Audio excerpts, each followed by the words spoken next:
স্যালোমেট এগুলা ডিলেটা এগুলো তাকে দিতে পারে, ভার্গন দিতে পারে, এগুলো দিয়ে তাকে কন্ট্রোল করবে। আর ওই তাকে প্রোপানল তাকে দিবে, সকালে একটা দিতে পারে, রাত একটা দিতে পারে, অথবা টেনিম যে হাফ হাফ করে তাকে দিতে পারে। এগুলো দিয়ে তার মাথা ব্যথাটা তার সারানোর চেষ্টা করবে।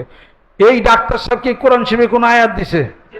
যেরকম ইসলামের কোন বিধানে কোরআন হাদিস শিবে কিছু কি বলছে?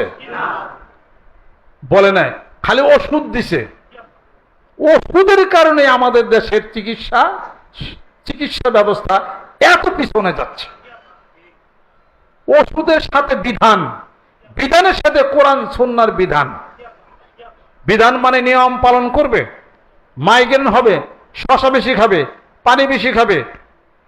এর মধ্যে হার্টের একটা সিরাপ আছে অর্জুনারিস, এটা ডাক্তাররা দিবে না। ডাক্তাররা দিবে হলো ইকোস্পিন, দিবে হলো প্রফিট, দিবে অন্য কিছু।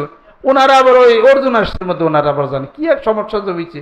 অথচ অর্জুন গাছ আল্লাহ বানাইছি কে? আপনি অর্জুনারিস দেন, অর্জুনারিস আপনি দেন, পানি বেশি বেশি খাবে, শশা খেরাই খাবে।